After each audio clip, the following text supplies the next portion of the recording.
Oke, Assalamualaikum warahmatullahi wabarakatuh. Pada kesempatan kali ini kita akan membahas tentang listrik statis. Lah, apa saja materi-materi pokok yang akan kita bahas berkenaan dengan listrik statis? Yang pertama itu muatan listrik, gaya listrik, kuat medan listrik, flux, potensial listrik, energi potensial listrik, serta penerapannya dalam berbagai kasus. Terus indikator apa saja? Indikator itu maksudnya inti-inti sari apa saja yang akan kita bahas. Yang pertama adalah gaya listrik, ini gaya listrik ini, kemudian medan listrik, kemudian letak gaya atau medan listrik nol dari beberapa muatan yang terletak segaris, kemudian flux listrik, potensial listrik, energi potensial listrik, prinsip pembuatan kapasitor, rangkaian seri, paralel atau campuran pada kapasitor, menganalisis kapasitor campuran, serta melakukan identifikasi pemanfaatan kapasitor dalam kehidupan sehari-hari. Nah, penerapan listrik statis dalam kehidupan sehari-hari itu banyak, termasuk kapasitor itu bisa dipakai buat keyboard. Tapi kali ini saya mengambil contoh satu, yaitu penangkal petir yang diletakkan di ujung-ujung dari bangunan tinggi atau di ujung-ujung dari rumah kita. Nah, sebenarnya setiap awan itu kebanyakan mengandung muatan negatif, apalagi kalau awan yang sudah mau hujan, yang sudah gelap itu kandungan negatifnya tuh sangat tinggi. Nah, saat dia tuh jaraknya dekat dengan rumah, maka rumah yang awalnya netral itu akan terinduksi.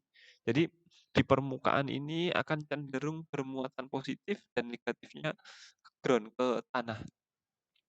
Lah, saat, di awan itu kandungan muatan negatifnya sangat tinggi, maka dia akan cenderung dilepas gitu.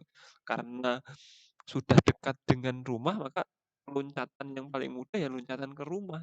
Nah, kalau rumah itu mengandung bahan-bahan yang tidak siap atau bukan bahan-bahan konduktor, maka akan terjadi kerusakan ya kayak kebakaran seperti itu. Tapi kalau ada bahan-bahan konduktor ya termasuk di dalamnya itu adalah penangkal petir itu, maka muatan negatif itu akan dengan mudah dialirkan ke ground, sehingga rumah itu tidak terjadi kerusakan ya, kebakaran atau apa gitu.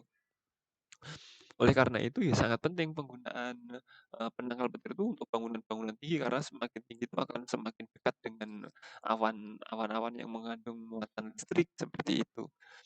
Nah, sebenarnya kan tadi ada pembahasan tentang muatan, ya muatan itu sebenarnya kalian sudah pada tahu ada 2 muatan, muatan positif dan muatan negatif. Nah, interaksi antara muatan itulah yang dibahas oleh hukum Coulomb. Coulomb itu menemukan bahwa jika muatan positif dengan positif itu disandingkan, ternyata mereka akan tolak-menolak. Ini kalian sudah tahu. Jadi kalau digambarkan ya ada gaya, ini muatan satu sama muatan 2 ini akan saling menolak. Muatan satu tertolak ke sana, muatan 2 tertolak ke sana. Dan kalau muatan positif dengan muatan negatif ini akan tarik-menarik. Muatan 2 akan ditarik ke arah muatan satu, muatan satu akan ditarik ke arah muatan 2. Nah, untuk menghitung gayanya itu F. Mendapatkan persamaan yaitu K kali Q1 kali Q2 per R kuadrat. K-nya itu konstanta yang nilainya 9 kali 10 pangkat 9. I itu muatan, satuannya Coulomb, sedangkan R itu jarak antara kedua muatan itu. Oke, untuk penerapannya kita langsung saja pada kasus satu, karena nanti ada 3 kasus. Contoh ini berikut adalah 3 muatan positif Q1, Q2, Q3 terletak dalam garis lurus yang ditanya resultan gaya yang dirasakan oleh muatan Q3. Jadi untuk mengerjakan hukum Coulomb, untuk mengerjakan resultan gaya Coulomb ada beberapa langkah yang kalian harus, eee, lakukan gitu. Yang pertama kalian harus menggambar gaya Coulomb pada muatan yang ditanya. Nah, untuk soal ini dia kan yang ditanya adalah gaya Coulomb pada muatan Q3. Jadi kalian fokusnya hanya di Q3. Lah, karena Q3 maupun Q1 maupun Q2 semuanya positif.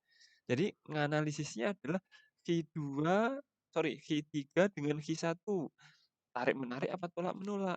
Karena sama-sama positif, tolak-menolak. Lah Q3 ditolak ke mana? Ditolak ke sana, gitu ya. menjauhi.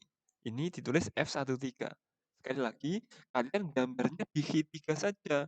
Tadi kan di gambar sebelumnya, kita kan gambarnya ini kan tolak-menolak nih, tolak-menolak berarti Q2 arahnya ke sana, Q1 arahnya ke sana. Tapi kalau kita hanya fokus di Q2, maka yang digambar ya hanya ini saja, yang di F21 nggak usah digambar, gitu ya. Lanjut. Kemudian kalau F13 sudah digambar, selanjutnya di samping Q3 selain Q1 kan ada Q2, kita juga harus menggambarkan. Q3 akibat Q2 sama-sama positif akan diapain? Ditolak atau ditarik? Ditolak. Ditolaknya kemana? Ke arah sana juga. Berarti kita gambar lagi. F23. Sekali lagi, di soal fokusnya Q3. Jadi kalian nggak perlu menggambar di sini, nggak perlu, ini nggak perlu. Menggambar yang di sini Q2 ini nggak perlu gitu ya. Ini sebentar saya hapus dulu. Oke. Lah, selanjutnya kalau sudah digambar F13 dan F23, selanjutnya apa ya? Kita mencari nilai F13 dan nilai F23 menggunakan hukum kolom tadi ini. F13 sama dengan K kali Q1 kali Q3 karena 1 dengan 3 per R1 dengan 3 dikuadratin. 1 dengan 3 dikuadratin. Sedangkan F23 ya K, Q2, Q3 per R23 dikuadratin. K-nya tadi nilainya 9 kali 10 pangkat 9, Q2-nya berapa nilainya? Di sini ini contoh saja, Q3 nilainya berapa, R23 ya jaraknya ini ke sini. Ini jaraknya berapa, ini R23. Lah, setelah itu untuk menghitung resultan, resultan itu total. Jadi F total itu resultan namanya ya. Karena di sini searah, ini kan searah F23 ke kanan, F13 juga ke kanan. Maka kalau searah dijumlah. Kalau berlawanan arah dikurang, gitu ya. Sekali lagi, di soal kita, di contoh kita itu searah ke arah kanan semua, maka F totalnya dijumlah. F13 ditambah F23 ini resultannya sama dengan F13 ditambah F23. Nah, nanti kalau misalkan setelah perjalanan waktu kalian mendapatkan soal misalkan Q1 positif, Q2 negatif, Q3 positif, ya kalian menganalisis satu persatu seperti itu. Nah, berikut ini adalah soal-soal kasus 1 yang bisa kalian kerjain.